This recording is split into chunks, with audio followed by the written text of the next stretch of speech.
Breaking tonight, a student opening fire at a Christian school in Wisconsin. A teacher and student killed, the shooter also found dead. Officers swarming the school after reports of gunfire. At least 6 people rushed to the hospital. Parents frantically searching for their kids. What we're learning about the tragedy tonight. Also, Trump meets the press. The president-elect doubling down on selecting RFK Jr. as Health and Human Services Secretary during his first news conference since the election. His response to skepticism over Kennedy's stance on vaccines. Trump also weighing in for the first time on the CEO murder suspect Luigi Mangione, and if he would consider a pardon for New York City Mayor Eric Adams. The surprising $15 million settlement from ABC News, the network agreeing to pay President-elect Trump in his defamation suit. The terms including an apology from anchor George Stephanopoulos. Will this set a precedent for other legal battles with the press? Jay-Z's attorney speaking exclusively with NBC News after our sit-down with the woman accusing him of rape when she was 13. What the hip-hop mogul's lawyer is saying about the inconsistencies our report found with her account, and why he thinks Jay-Z will be cleared in the coming days. Desperate for a deal, our team on the ground in Gaza, just as Israel launched a deadly airstrike on a school sheltering displaced families. What Israel says was inside that building. We speak with survivors about the moments of sheer panic, searching for those trapped under piles of rubble and pleading for the war to end. And incredible video as police rush to save a man locked inside a burning home, an officer pulling the steel door off its hinges to get inside. Plus, this just in, the woman who stowed away on a flight to Paris, arrested again, where she was caught trying to cross the border. Top story starts right now.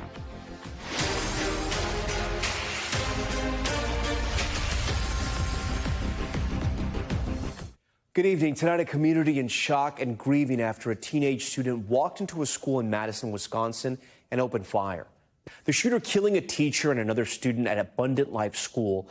Police say the suspect was also found dead at the scene. At least 6 others were left injured when gunfire broke out, parents rushing to the school to get word about their child. Police say first responders were able to get on scene fast because they were actually already training for such a situation nearby. They left the training center immediately and came down here and doing in real time what they were actually practicing for. This all happening at a local private Christian school in Madison, Wisconsin. The school serves about 400 students ranging from kindergarten to 12th grade. New video showing some of those students being released after the lockdown, loading buses and going home to their families. Right now, investigators are looking into a motive behind this tragedy. NBC's Shaq Brewster is on the ground tonight in Madison with the latest. Tonight, heartbreak hits the Midwest after a shooting at Abundant Life Christian School in Madison, Wisconsin. We know that 3 people are dead, including the suspect shooter. We know that the suspect shooter was a teenage student who attended the school. A teacher and teenage student were killed in the shooting. Everybody can come in. All EMS can come in. Shooter is down. Police are not releasing the shooter's age or gender, but say they injured 6 others. They say the scene was confined to one space in the small private school, which houses kindergarten through 12th grade. 2 students are now in critical condition in the hospital, and these injuries are considered life-threatening injuries. Police crediting a team of medics who were conducting a training exercise nearby for rushing in to aid the response. Neighbors witnessed the scramble. I saw groups of kids coming out of the school in groups into the church sanctuary, probably as they were in lockdown, and clearing the building and slowly taking out the kids bit by bit by bit. According to an NBC News tally, this is the 4th active shooting in an American school this year. Police say a handgun was used, but say they don't yet have details of a possible motive. The police chief says the shooter's family is cooperating. The White House says federal officials have offered support to local authorities to aid with the investigation. Last year, a shooting at a Christian school in Nashville left 6 people dead. The shooter, a former student, was shot dead at the scene. Tonight, parents in Wisconsin left shaken as another community is again left in mourning. This is not okay. If your kids are at school, they are not okay. If they are at church, they are not okay. If they are outside, elsewhere, they are not okay. Where are they going to be safe? Okay, Shaq Brewster joins us tonight from the scene there in Madison. And Shaq, I think it's important to go back to this because the chief of police there was mentioning this as well. I mean, what are the chances, right? There was a team of first responders that were actually training for a situation like this when a real one unfolded right next to them? That's exactly right, Tom. And you heard the chief really tout the extensive training at multiple levels that helped in the response to this shooting. You mentioned there were a group of medics that were training just a couple of miles away from the school, and they essentially dropped what they were doing and went straight to the school and got to perform what they were training on. But the chief also saying that from the police response perspective, we also know that officers were just doing a mass shooting response drill or training just about 2 weeks ago. And then we, of course, know that this is something that the school and the staff have been training for as well, Tom. Yeah, and of course, our thoughts and prayers with those families that lost loved ones and those students that are still recovering in the hospital tonight. Shaq Brewster on that breaking news. Shaq, we appreciate it. Next tonight, to another big headline, President-elect Trump speaking out today at his first major news conference since winning the election. President-elect Trump addressing a number of topics, including his pick for Health and Human Service Secretary Robert F. Kennedy Jr., Trump strongly defending his choice as Kennedy met with senators on Capitol Hill. NBC's Garrett Hake has the latest. Tonight, Donald Trump's pick to be the nation's top federal health official, longtime vaccine skeptic Robert F. Kennedy Jr., making the first Capitol Hill appearance of his confirmation process, as the president-elect held his first news conference since winning the election. Trump defending his Department of Health and Human Services selection Kennedy repeatedly. What do you say to people who are worried that his views on vaccines will translate into policies that will make their kids less safe? No, I think he's going to be much less radical than you would think. I think he's got a very open mind, or I wouldn't have put him there. Kennedy has pushed discredited theories that link childhood vaccines to autism and has been under fire after the New York Times reported a top advisor had petitioned the FDA in 2022 to revoke approval of the polio vaccine. You're not going to lose the polio vaccine. That's not going to happen. But we're going to look into finding why is the autism rate so much higher than it was 20, 25, 30 years ago. Kennedy pressed today on if he supports the polio vaccine. Yeah, I support it. Trump asked directly if schools should mandate vaccinations, pivoting to COVID. I don't like mandates. I was against mandates. Mostly Democrat governors did the mandates. But school vaccination requirements are decided by states, with the federal government providing only recommendations and schedules, limiting the direct influence Kennedy or Trump could have. The president-elect's press conference called to tout a $100 billion investment from Japanese tech firm SoftBank, which Mr. Trump claimed would create 100,000 new American jobs. He's kept a low profile since his election victory, rarely straying far from his Mar-a-Lago club, as tech titans and foreign leaders have flocked to Florida to see him. In the first term, everybody was fighting me. In this term, everybody wants to be my friend. I don't know. My personality changed or something. But the biggest difference is that people want to get along with me this time. Today, commenting for the first time on the killing of the United Healthcare CEO. It was cold-blooded, just a cold-blooded, horrible killing, and how people can like this guy is, that's a sickness, actually.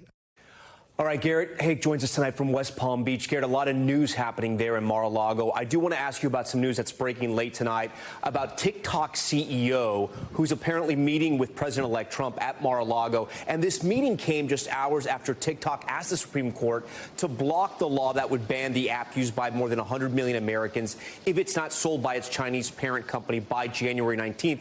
And Garrett, this is interesting because there are people, members of President-elect Trump's team, that want this app banned as well, but apparently he doesn't. He has had a journey on whether he wants this app banned or not, Tom, going back to his administration the first time when he first suggested that it should be. He's gone back and forth, including today, saying TikTok has a warm place in his heart. He credits the app for helping him do so much better this time around with younger voters. Now, this meeting today probably continuing into tonight over dinner, as so many meetings with Trump at Mar-a-Lago do. It's not entirely clear what Trump, who is still a private citizen until January 20th, can do to help TikTok, given the deadline for them to either divest from their Chinese parent company or be shut down is one day before, on the 19th. Hey, Garrett, I do want to go back to the presser this morning. He also made comments about the mayor of New York City and his ongoing legal battle with the Justice Department. Let's take a listen to that. Yeah. Would you consider pardoning Eric Adams? Yeah, I would. Yeah. I think that he was treated pretty unfairly. Okay, kind of a big statement there, Garrett. You know, it's interesting because Mayor Eric Adams, though, at one point he was a Republican. He's now a Democrat. He was at odds with the Biden administration over immigration, at one point touting New York City as a sanctuary city. He changed his tune on that. What's going on here? Because a lot of people are saying he's kind of playing to President-elect Trump to get this pardon. If he is, it may very well be working, Tom. This is a case in which Donald Trump and Eric Adams have the same perceived enemies in the form of the Biden Justice Department. Trump has long said, and he says believed, that Adams was targeted by the Department of Justice for his views on immigration, which have come to hew closer perhaps to Donald Trump's than they do to Joe Biden's. This offer of a pardon comes after we know there's been some outreach, perhaps some conversations between their teams. I think this is going to be something to keep a very close eye on with Adams, a Democrat whose politics are not always in line with those of the rest of the Democratic Party, and Trump, who has politics all his own, and a former New Yorker who I think is looking to keep some connection to the politics, to the vibe, to what's going on in New York City. What happens with Adams' case in the future and how Trump views it as president next year could be a major topic. All right, Garrett Haake for us tonight. Garrett, we thank you for that. We're also following the latest on that settlement reached between President-elect Trump and ABC News after Trump says anchor George Stephanopoulos defamed him during a contentious interview with a congresswoman this March. Ken Delanian has more on the terms of the agreement and why some journalists have been critical of it. You don't find it offensive that Donald Trump has been found liable for rape? Tonight, the fallout from a bombshell settlement in President-elect Trump's defamation suit against ABC News. Endorsed Donald Trump for president. Judges and two separate juries have found him liable for rape and for defaming the victim of that rape. The lawsuit stemming from this March interview by anchor George Stephanopoulos, where he grilled South Carolina Congresswoman Nancy Mace, a survivor of rape, on how she could support Trump. I'm asking you a very simple question. And I answered it. You're shaming me for my political choices. I'm asking you a question about why you endorse someone who's been found liable for rape. It was not a criminal court. This was a civil court. It was a civil court. Stephanopoulos falsely saying Trump was liable for rape more than 10 times over the course of the interview. It has been shown to be rape. The judge affirmed that it was in fact rape. Donald Trump was found to have committed rape. That's just a fact. In fact, the jury in the E. Jean Carroll case found Trump liable for sexual abuse and explicitly not for rape. Mr. Trump sued, claiming that Stephanopoulos and the network knew or should have known the statement was false. His lawyers citing this interview Stephanopoulos did with Carroll months earlier. The first announcement was made, and it was that he was not found liable for rape. What were we thinking at that moment? Robbie and I were sitting together and we were holding hands. Her hand was ice cold. Complicating the dispute, the judge in the Carroll case clarified in a written opinion that New York's definition of the term rape is narrow, and that the jury's finding, quote, does not mean that she failed to prove Mr. Trump raped her, as many people commonly understand the word rape. The jury found that Mr. Trump, in fact, did exactly that. It was against my will, and it hurt, and it was a fight. Carroll alleged Trump assaulted her in a Manhattan department store in the mid-'90s. Trump is appealing 2 jury verdicts, ordering him to pay Carroll nearly $90 million. In the settlement, ABC agreeing to donate $15 million to Trump's presidential library, pay $1 million to his legal team, and add a statement to their article on the interview reading, ABC News and George Stephanopoulos regret statements regarding President Donald J. Trump made during the interview. In a statement, the network saying, "We are pleased that the parties have reached an agreement to dismiss the lawsuit on the terms in the court filing." The deal widely seen as a win for President-elect Trump, who has made attacking the news media part of his political brand for years. We have to straighten out the press. Our press is very corrupt, almost as corrupt as our elections. Some journalists criticizing ABC's decision to settle. Paul Farhi, former media reporter with the Washington Post, calling the agreement an awful precedent and a huge sellout. Ken Delanian joins us now. Ken, a lot going on, a lot of people talking about this one. I understand President-elect Trump is now promising even more defamation suits against news organizations? That's right, Tom. Today he announced his intention to sue the Des Moines Register over a poll published in that newspaper just before the election showing that Kamala Harris was up 4 points. It was by a really well-known pollster, Ann Seltzer, who subsequently retired and acknowledged that that poll was wrong. It was an outlier. And this is one of many. If he sues, it would be one of many defamation suits he has going against the New York Times, the Washington Post, the Pulitzer Board, Bob Woodward. Mr. Trump portrays himself as a crusader against the news media. Tom? All right, Ken Delaney for us. Ken, we appreciate that. For more on this settlement and what it means for news coverage of the incoming Trump administration, I want to bring in our panel tonight for a very important discussion.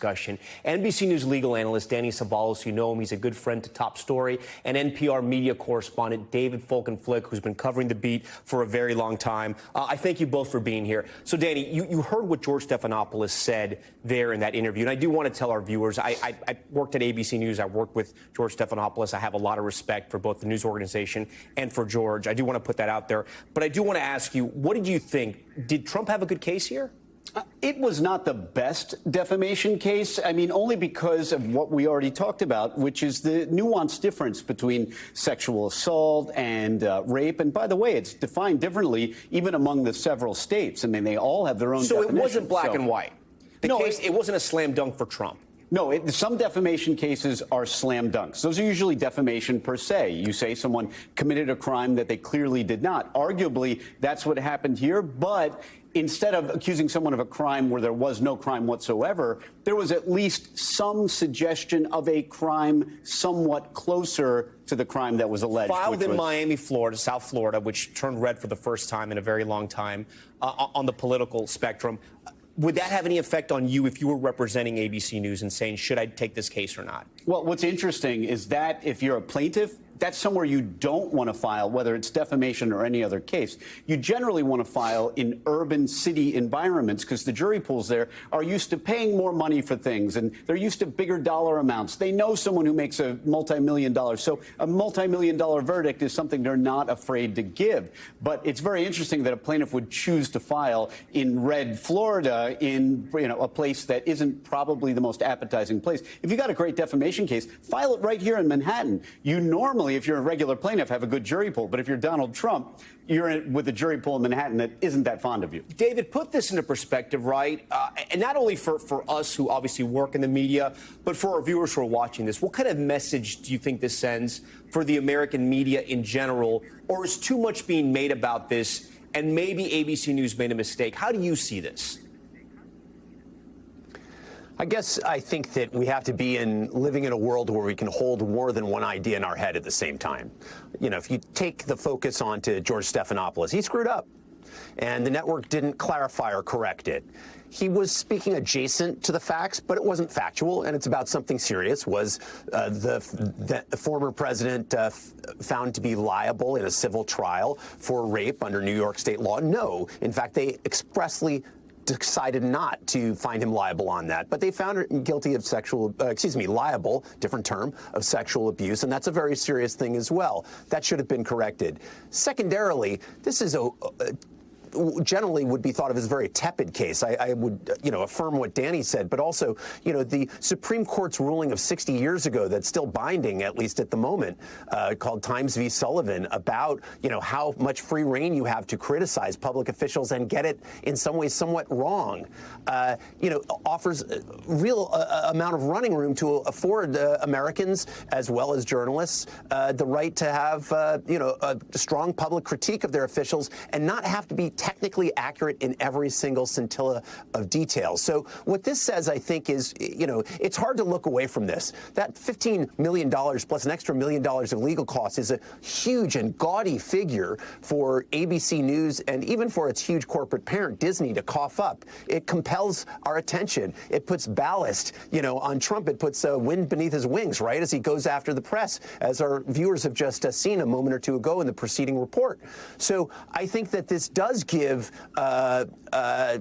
confidence for Trump and his allies to continue a multi-pronged strategy, rhetorical, legal, and political, against the press to try to hold it down so that Trump himself can be the one who's the ultimate arbiter of what's fair and what's appropriate for the press to be doing, which, as a journalist as well as a citizen, is not necessarily something I want to give over to our public officials. Danny, David mentioned the settlement costs $15 million going to that museum plus $1 million for attorney fees.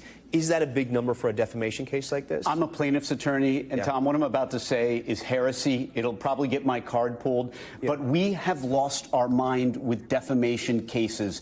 They are so far out of the window. Let me give you an example. I'm a plaintiff's attorney. If I have a client with a shattered femur or traumatic brain injury here in New York, where jury verdicts are high, maybe I get a couple $1 million. You're talking about a life-changing accident. Life-changing quadriplegics, people who have, life-shattering physical injuries. And then these high-profile defamation cases, people are routinely getting $15 million, $50 million. In fact, in some of the more recent high-profile defamation cases, $15 million doesn't seem like a whole lot, but it sure is for every other member of the plaintiff's bar. Now, I say that for another reason. You might look at this as ABC. Hey, sometimes a defendant will say, look, we'll make a kind of a lowball settlement offer to make this go away. Nuisance value, we call it. $15 million is not nuisance value. That is an indicator that the defendant wanted the case to go away and wanted it to go away quickly, because they could have at least litigated through discovery, and maybe they just didn't want the risk of discovery, because you have to turn over a lot of emails and you really don't know what's going to be in there. David, and that brings me to my next question to you. How much of that do you think ABC was concerned about, looking at the emails, the text messages, getting depositions from people like George, from possibly the producers of that show, people part of the political team? Do you think there was that fear? I think that's that fear every time you get into the weeds of discovery, when you have to give over your private documents and exchanges, what you say on Slack or texts. We saw that with the now infamous Fox News defamation suit, in which they paid $787 million after so much of that had already come to light, but just before it went to a jury for a full trial. That said, I think you can't look at this outside of the context of where we are. We're at a time where you've seen major news organizations, the Washington Post, the Los Angeles Times, owned by billionaires, independent-minded figures, entrepreneurs with businesses outside the news business, that decided to kill editorial endorsements of Kamala Harris just days before the election. Not that anybody thinks those endorsements would have swung major people who are readers of those papers, but just the very symbolic nature of, Trump is quite possibly returning to office. We don't want to stick him in the eye right before he does it. Similarly, you saw one of the top executives over ABC News, over ABC, meet with Susie Willis, the incoming chief of staff for the second Trump administration, down in Mar-a-Lago in recent days. Jeff Bezos is making plans to go down there himself. You see all these tech and media figures showing concern and affinity to Trump right now. That's the context in which it's hard to detach what we just learned about ABC. Danny, last question to you, and I know you're a lawyer and you also work for NBC News, but I'd like as straight of an answer as you can. Would you advise news organizations to muscle up their legal departments in light of this? No, I don't think this seems to me like an anomaly. It didn't follow traditional litigation strategy, because they could have fought this for longer. They could have gone through discovery. They could have taken depositions. And like I said earlier, I don't think it was a slam dunk case of defamation. It might have been, had there been no legal proceedings whatsoever and you called someone a criminal and said they raped someone. But here there was an argument to be made that the finding by the judge was, it was confusing but close, and you could have maybe had a margin of error, although I do see the plaintiff's theory of the case, and probably ABC did too. Danny, David, really smart conversation tonight. I want to thank you both of you guys, some of the best in the business at doing what you do, so we thank you for being on Top Story tonight. We want to move now to the story that has captivated people across the country and had them looking to the skies. Thousands reporting drone sightings, sparking concern along the East Coast. We're now learning the House Intelligence Committee will receive a briefing on the mystery tomorrow, according to two sources familiar with the matter. But authorities continue to emphasize the drones do not appear to be a threat to the public. Tom Costello has the late details. Tonight, the flashing lights from thousands of reported drone sightings across the Northeast may be coming into clearer focus. Homeland Security says infrared technology is now helping police on the ground identify drones in the air. In New Jersey, the epicenter for most drone sightings for nearly a month, lawmakers continue demanding answers. I won't let the federal government insult the American people and claim they aren't seeing things that they're seeing with their own two eyes. Over the weekend, an FBI official said there had been more than 5,000 reported sightings, but only 100 warranted review.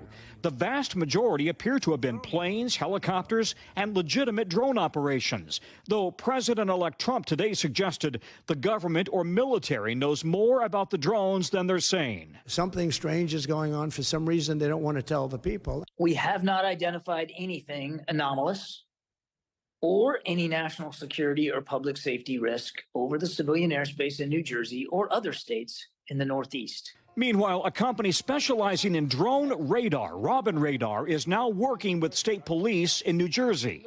How small of a target of a drone can you identify?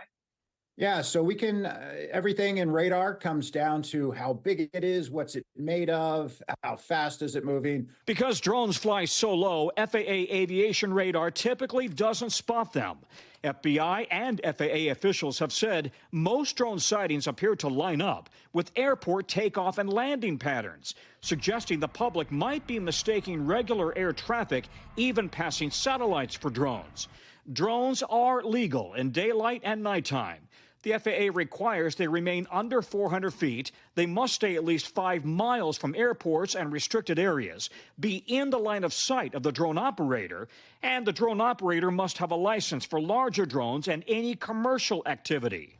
Like other news organizations, NBC News uses drones for our news gathering. According to FAA regulations, we have a white strobe flashing on top. Planes, on the other hand, have white strobes on the wings, a solid red, a solid green light, and then a flashing red. Former FBI counter-drone chief Rob D'Amico. They're 400 feet below, they have their lights on, and they can see the drone. There's nothing illegal about it. Even if it's over your own property, you don't own the airspace. Most drones have less than 30 minutes of battery life and limited range. It's hard to deny that there's a lot of rules out there, and some people will follow them, some people won't. Tom Costello joins us tonight from Teaneck, New Jersey, just across the George Washington Bridge from where we are here at 30 Rock. So, Tom, I know now there's a late warning from the FBI. What do people need to know? The FBI in Newark is warning people, first of all, you cannot shine lasers at planes. This has been an ongoing problem for years. They've had some recent reoccurrence of that. Pilots complaining they're being lit up. You can't do that. That's a felony. But also, you cannot shoot at what you think is a drone.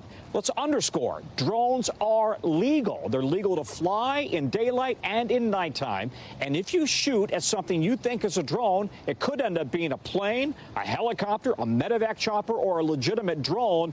And that is a felony. It could also result in serious injuries on the ground. An important warning. Is it possible, Tom, that all these new reported drones are now just enthusiasts playing into the public's obsession? I know this sometimes happens when there's a UFO sighting, that at least in years past there'd be a UFO sighting and then there'd be a ton of them in the same area. Yep. And we do have to mention, right, some lawmakers have jumped onto this issue, which has added fuel to the fire.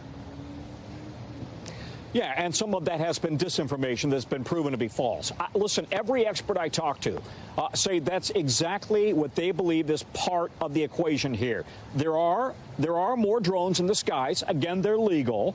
In addition, you've got this now, everybody looking to the sky for drones, and pretty soon you start seeing things, whether it's a plane, a helicopter. And oh, by the way, the Starlink satellites that now on a very low orbit come across the sky, flashing. Some people are seeing that.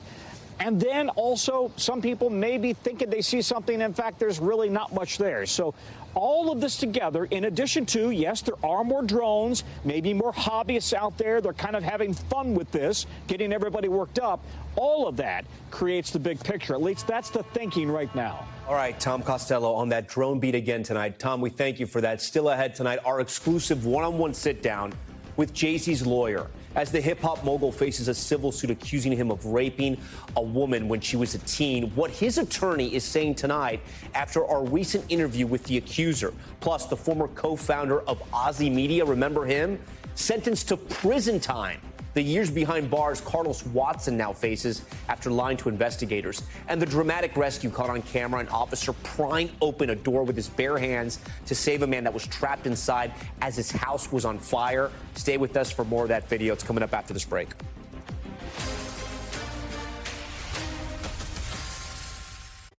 We are back now with an NBC News exclusive. Jay-Z's attorney is firing back tonight after NBC News uncovered inconsistencies surrounding the rape allegation made against the music mogul. But the accuser, who NBC spoke with last week, is still standing by her story. Chloe Malas with the interview. Tonight, Jay-Z's attorney, Alex Spiro, is pushing to get a judge to dismiss the rape lawsuit against his client, citing an NBC News exclusive that found inconsistencies with the accuser's account. We expect Mr. Carter to be fully cleared of all of this in the coming days. Almost nothing that she says has checked out because this never happened. This in the wake of our interview with a 38-year-old mother from Alabama who accuses Jay-Z, whose real name is Sean Carter, and Sean Diddy Combs of raping her when she was 13 years old. She asked us not to reveal her identity. What made you want to come forward? Because I think that I've been quiet long enough. She says that she might have some facts wrong, but that she says the incident happened. What do you say to that? You know, anybody, when they make up a claim, they can just keep repeating it and getting it right. But you never get the details right. And what happened during her interview with you is that the story began to unravel. On the night of the MTV Video Music Awards in 2000, she says Combs' limo driver took her to an after party. There, she says she spoke to musician Benji Madden and his brother. I'm talking to Benji Madden about his tattoo. That's the Last Supper. In a statement to NBC News, a representative for the Maddens confirmed they did not attend the 2000 VMAs and that they were on tour in the Midwest at that time. At the after party, she says she had a drink that made her feel woozy. Then she says Combs and Carter both raped her. She says she ran to a gas station where she called her father, who picked her up. We rode home in silence. She didn't ask me what happened. In an interview with NBC News, her father said he could not corroborate her story. I feel like I would remember that, and I don't, he said. The woman revealed to us that she has autism and previously suffered a head injury. In a follow-up phone interview, we asked her about the contradictions, and she said that she stands by her statements. This woman is standing by her story. It happened over 20 years ago. Maybe her memory is hazy. Maybe her father doesn't remember that night. No, she's doubled down on certain of these details. She says, I'm positive. She points out the tattoo. She talks about the tattoo in vivid detail. Turns out that's completely false. And the father is supposed to be picking her up. 10-hour drive, round trip to pick her up in the middle of the night. Has no memory of that. No one has come forward about this in nearly a quarter of a century, and that's because this never happened. Spiro said he's not only seeking justice for Jay-Z, he says that he also wants to expose the accuser's attorney, Tony Busby. He takes away the voices from real victims, and he causes real harm. If this lawyer has any sense, he's going to dismiss this claim.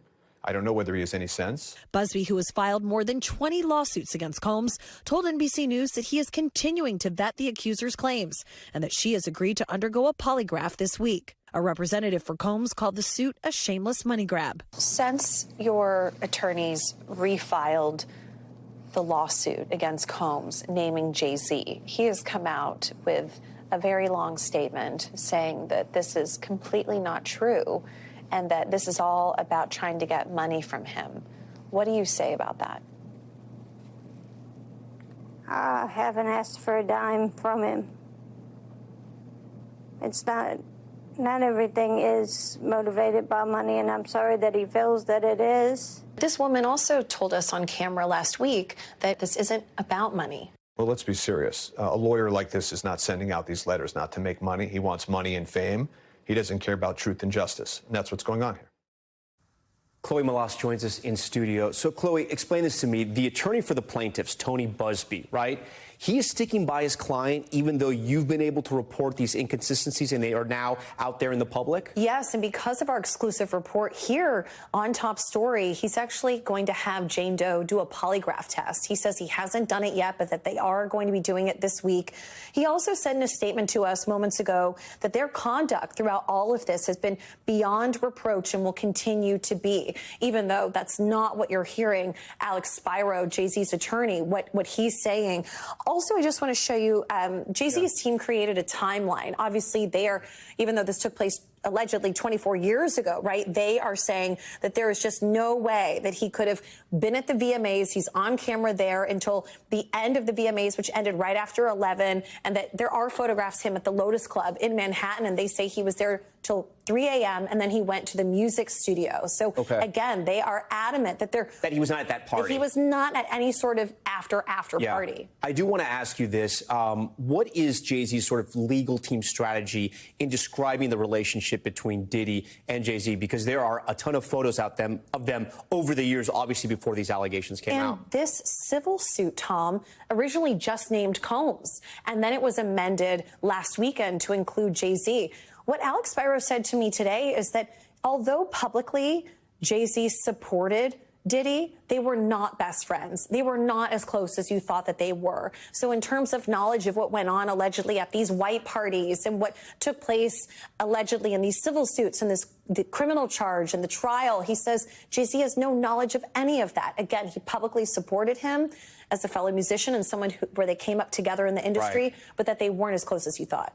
Chloe Malas, who has broken a lot of news on this case. Chloe, we thank you for that. When we come back, more news tonight here on Top Story. You remember the woman who snuck onto a Delta flight to Paris? Well, she's just been detained again, where the stowaway was just caught trying to flee the country for a second time after breaking free from her ankle monitor. Stay with us.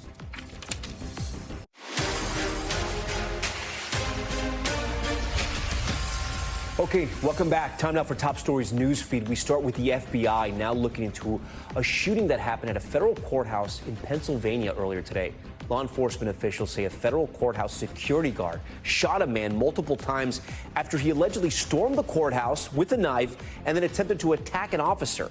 The suspect is in stable condition, but his identity has not yet been released. No one else was injured. Okay, an update tonight. The founder of the failed media company Ozzy sentenced to nearly 10 years in prison for fraud. Carlos Watson, you may remember him. He was found guilty in July on 3 charges, including wire fraud conspiracy. Federal prosecutors say he misled investors about the company's finances and audience size. The digital media startup raised millions and millions of dollars before shutting down in 2021. Watson has pleaded not guilty and denied the allegations. He does plan on appealing. In Arizona, a fearless deputy saving a man from a house fire. Look at this. The new body cam footage just out. It shows the officer running towards the burning home. When he hears the homeowner screaming, trapped behind that locked door, the officer then repeatedly kicks the door to no avail, eventually ripping the steel door off its hinges with his bare hands and safely rescuing the man who was treated for minor injuries at the scene. The deputy was taken to the hospital, but he is expected to be okay. Okay, and tonight we are following even more breaking news. You'll remember that stowaway caught aboard a Delta flight from New York to Paris. The woman was brought back to America earlier this month, but now she's been arrested again, this time near the Canadian border. For more on this incredible story, Jonathan Deans from our NBC station in New York joins me now and said it's one of these stories that you can't believe, right? So what happened here, Jonathan? So Svetlana Dali, she was in custody. She was released on an ankle bracelet for allegedly flying without a ticket. Flying without a ticket on this Delta flight to Paris. So she was in court. She was released. She was sent back to Philadelphia, lived with her boyfriend with an ankle bracelet, GPS. Well, apparently yesterday, the boyfriend found the ankle bracelet cut off, and she was nowhere to be found. So the FBI, he alerted the FBI and the U.S. Marshals. They began this manhunt, and it turned out, according to authorities, she was on a Greyhound bus about to cross the border near Buffalo, New York, into Canada. Canada authorities found her, stopped her, and turned her over back to the FBI. She is now in custody, arrested for a second time now. Wow. And she is in custody in Buffalo and will appear in federal court there to be sent back to New York to be charged with fleeing after she had been charged as an alleged stowaway. You know what the $1 million question is, right? Did she buy the bus ticket? Do we know if she got the Greyhound bus ticket? We have no idea. All right, Jonathan Deans, we thank you for that update. Sure, Tom. Just ahead, the growing desperation to reach a ceasefire deal in Gaza. Terrifying video as Israel targets a school sheltering displaced families while they were sleeping. Our team on the ground as it unfolded. Those compelling pictures in the story coming up after this. We're back now. Want to head overseas. Syria's ousted dictator is breaking his silence for the first time since fleeing to Russia. It comes as families torn apart by his brutal regime are scrambling to reunite. Richard Engels in Damascus tonight, and a warning: the details are disturbing. Bashar al-Assad offered his version of events tonight, a week after he was overthrown. In a statement, Assad claimed he was overseeing combat operations against the rebels he called terrorists, and only left after a Russian commander ordered him to evacuate for his safety. At no point during these events did I consider stepping down or seeking refuge, Assad said on the Syrian presidency Telegram channel, although we cannot verify if Assad still controls the account. He said nothing about the mass graves now being uncovered daily, or the more than 100,000 Syrians still missing. She just handed me this. She said, please, please, please put this one on camera. Everyone here is hoping beyond hope. But what's so disturbing is not a single person here has said that they've received a phone call. Samira Zakour is looking for her son, Rashid. I've been searching for him for 11 years now, she says. Some reunions are happening. These two cousins were freed by the rebels from a regime prison. They say they were savagely tortured. Said they used scissors to just cut off his fingers. These men were in the Saydnaya prison, where we reported last week how detainees described how Assad's guards used the hydraulic press to torture and kill people. They told me they heard the press and the screams, and that now they are restarting their lives with children who barely know them. Syrians are demanding that Assad be returned from Moscow so he can be tried here for war crimes. It's unlikely Putin will hand over his former ally. Tom? We thank Richard for that report. And parts of Syria being bombed by Israel. Prime Minister Netanyahu says they are taking out weapons and military storage facilities used by the former regime.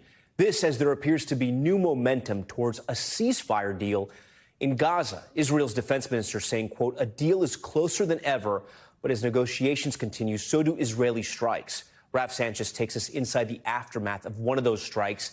And we do want to warn you, the following images are very graphic. Our team arrived at this school in Han Yunis minutes after an Israeli strike. Petals of ash falling like snow as what were once classrooms burned. Survivors streaming out and scenes of horror within.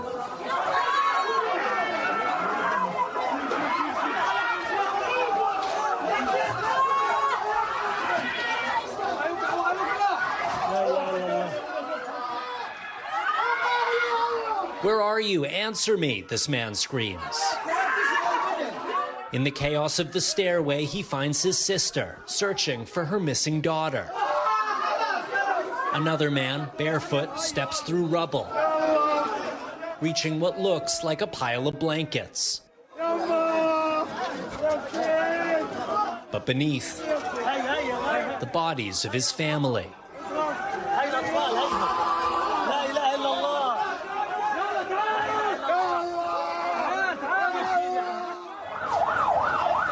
16 people were killed in the strike, hospital officials say. Most of them are children and women, and about 20 of seriously injured. Hundreds of displaced Palestinian families had sought shelter in the UN-run school. But Israel's military says Hamas operatives set up a command and control center inside the compound and were planning attacks on Israeli troops.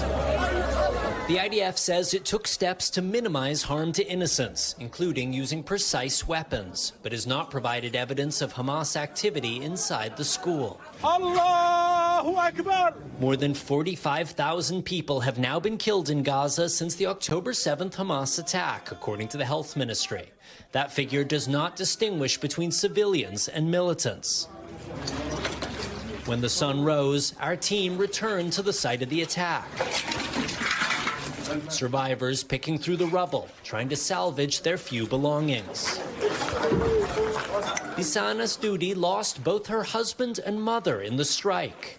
I have no one left. I swear, no one is left. No one. Oh, God. And remember the man in bare feet. His name is Shadi Tafish. He has few tears left to cry as he helps lift the remains of 10 members of his family.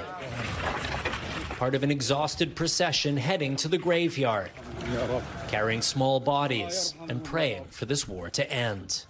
Raf Sanchez joins us tonight from Tel Aviv. Raf, these were some horrific images that our team documented, and it's a horrific time for the people of this region. When we see these images, it's hard to imagine that a ceasefire is around the corner or any one leader is going to bring both sides to the table. And yet, is there still hope? There is hope, Tom, even though these ceasefire negotiations have collapsed so many times in the past. I'll give you a couple of indications of that optimism. Israel's defense minister was testifying in front of a closed-door parliamentary hearing earlier today, and I spoke to a lawmaker who was in that hearing. He told me the defense minister said, we are closer to a ceasefire deal than we have ever been. And what's really notable, Tom, is this is Israel's new defense minister. He's very loyal to Netanyahu. He would not be out there raising expectations if he didn't have the green light from his boss to do so. Another indication, Jake Sullivan, the president's national security advisor, was here in the Middle East last week. He met with Netanyahu. He met with the leaders of Egypt and Qatar. He has gone back to Washington, but he's left behind the president's most senior Middle East advisor, Brett McGurk, and that is being taken as a sign that a deal may be coming together. McGurk staying behind to try to get it over the line. And finally, Tom, President-elect Trump has really injected a sense of urgency into this process. He was at Mar-a-Lago today, and he repeated his pretty brash threat that there will be, in his words, hell to pay if there is not a deal in place by the time he's inaugurated on January 20th. Tom. Raf Sanchez for us tonight. Raf, we thank you and your team for that report. Next to Top Stories Global Watch and a check of what else is happening around the world. We start with a shakeup in European politics. German Chancellor Olaf Scholz losing a no-confidence vote. The chancellor was expected to lose the vote after his three-party coalition collapsed when he fired his finance minister. Germany's president, Frank-Walter Steinmeier, now must decide whether to dissolve parliament and call for a snap election, which would have to be held within 60 days. Thousands are feared dead after a cyclone hit the French territory of Mayotte off the coast of Africa. The Category 4 storm pummeled the island. Look at this. Madagascar. It's near the island of Madagascar. It flattened the entire villages. At least 20 people have been officially declared dead, but authorities say that number is likely to be much higher. The French military is sending rescuers and supplies to the devastated island. And in Fiji, 7 tourists were hospitalized, possibly poisoned, at their hotel bar. The guests, including 4 Australians and 1 American, fell sick after drinking cocktails at the Warwick, Fiji. Fiji's health ministry says they suffered from neurological symptoms, nausea and vomiting. 2 remain in the hospital in stable condition, with the rest discharged. Police are investigating the cause of the illnesses. Warwick, Fiji says it's taking the matter very seriously. Okay, when we come back, what if you could learn all about your neighbors before even moving in?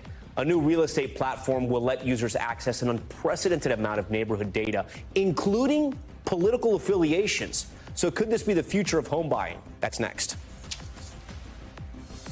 If a fraternity ever ends up moving in next door to your house, or if your neighbors are just too loud, there's a new app that could maybe help you find this out. It's a headline we first saw on Axios this morning. Tech startup Ousted is giving home buyers a block-by-block data from the political affiliations of their future neighbors, even how many dogs could be living on their new block. But is this the ultimate nosy neighbor app? Here to help us answer that question is Axios Miami reporter Martin Vasola. Martin, thanks for joining Top Story tonight. So break down how this app works. Yeah, so this new real estate platform, Ousted, is really house hunting taken to the next level. Prospective home buyers can check block-by-block data to see the political affiliations of their future neighbors using voter records, political contributions, and the CEO says this is a way to find community, to find similar communities for the home buyer looking for. Martin, let me stop you there, just so our audience understands this. You're saying basically this platform, this app, will let you search a neighborhood and figure out, hey, is this a Trump neighborhood or is this a Harris neighborhood? Do Republicans live here? Do Democrats live on this block?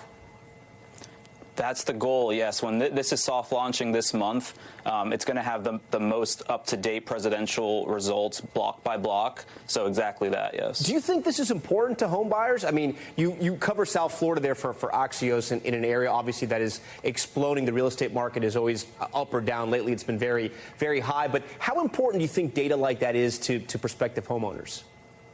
Well, the company is saying that they believe this sort of social data, political affiliation, demographics, income, is something that is pushing buyers even more so than the physical conditions of a home. So they're really banking on this being a big selling point. Yeah, so walk me through that, right? Because there's Zillow out there, there's different real estate apps. How is this one going to be better? I mean, it's going to give you essentially inside information, if you will, about your neighbors?